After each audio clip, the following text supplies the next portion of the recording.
देखो programmable read only memory, ठीक है। ईपीरोम क्या होता है? इरेजेबल।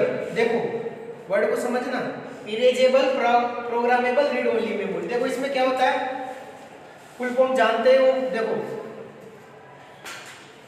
यह पीरोम की तरह होती है, लेकिन इसमें संग्रहित प्रोग्राम को पराबैंगनी किरणों के माध्यम से स्टोर किया जाता है। क्वेश्चन आ जाए ऐसी कौन सी मेमोरी है जिसमें पराबैंगनी किरणों से डेटा को स्टोर किया जाता है? क्या करोगे?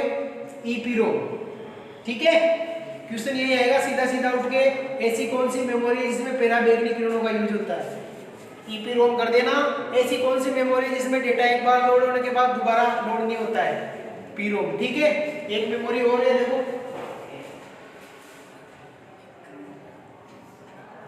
देखो इसमें क्या बोल रहा है? Electric erasable programmable read only memory. देखो ठीक है, ये एक नई तकनीक है जिसमें मेमोरी से प्रोग्राम को विद्युत विधि से मिटाया जा सकता है। मतलब इसमें क्या बोल रहा है, डेटा एक बार लोड हो गया ना तो अपन को क्या है, इलेक्ट्रिक विधि से उसको मिटाना पड़ेगा, ठीक है।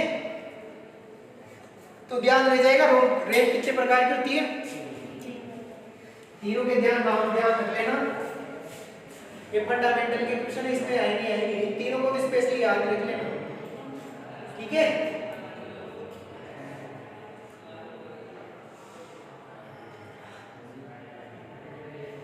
अब देखो एक मेमोरी और होती है कैश मेमोरी। कैश मेमोरी क्या करती है, जैसे आप कोई भी डेटा के टाइप रेंज स्टोरेज होता है। देखो कंप्यूटर में सामान्यतः रैम में डेटा पहले 180 नैनोसेकंड, 1 सेकंड बराबर 1 अरब नैनोसेकंड। देखो 1 सेकंड बराबर 1 अरब, तो 180 नैनोसेकंड बराबर कितना होगा? इतने कम टाइम में इंस्ट्रक्शन को फॉलो कर देती है।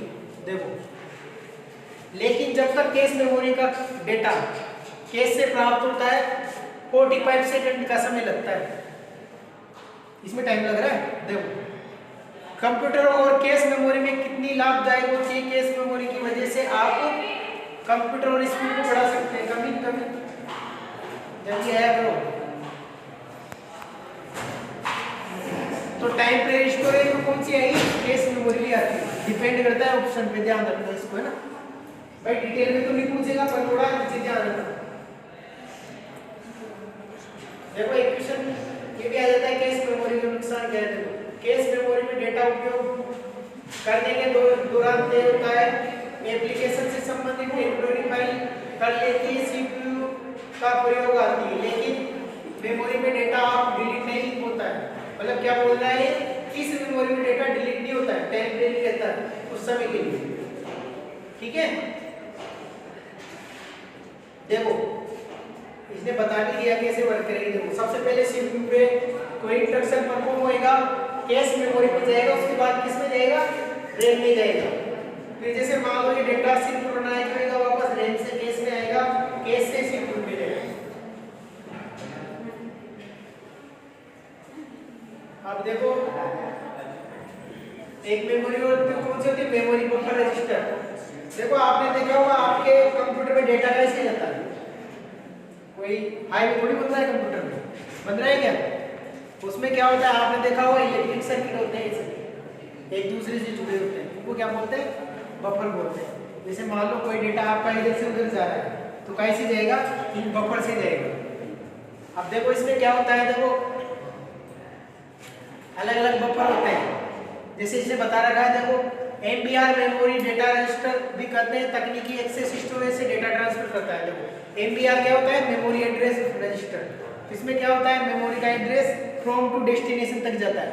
देखो जो एक बफर के रूप में कार्य करती है, जो प्रोसेस और मेमोरी इकाइयों को प्रोसेसिंग के अंतर से प्रभावित किए बिना स्वतंत्र अनुमति देती है। मतलब आपका डेटा इधर से उधर कहीं से जाएगा?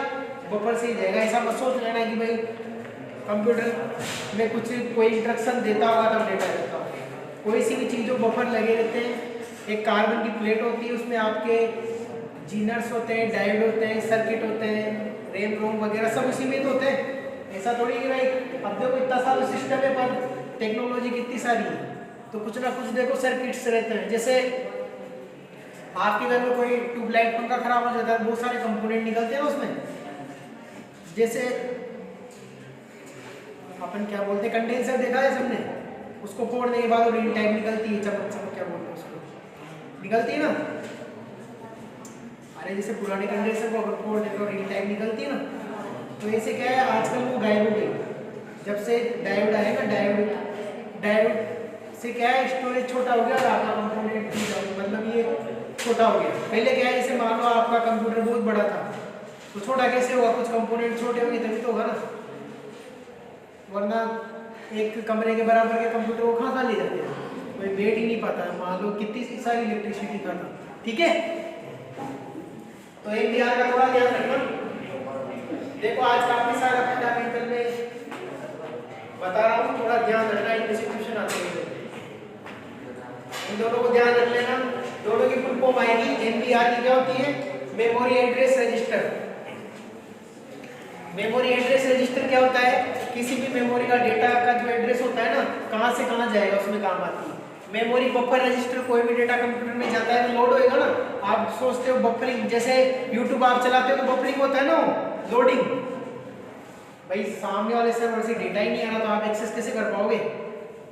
जैसे मान लो कहीं जिम में बैठे हो, आप पूरी आई नहीं तो सब्जी से काम तो नहीं चलाओगे भाई, नमकीन भी होना चाहिए, सेवड़े भी होना चाहिए, जो भी आपके एटीसी आड़ू की भी जो भी बोलते हैं, ठीक है, सब होना चाहिए तब जाके काम चलेगा ना। ऐसा थोड़ी कि भैया कड़ी की सब्जी पिला दी जाओ। ठीक है, तो थोड़ा ध्यान रखना इन चीजों का।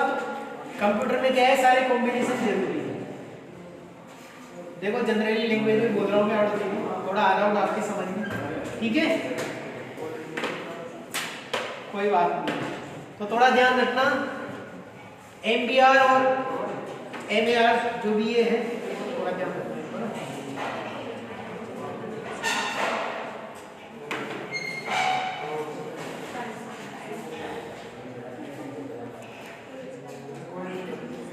चलो बाकी कल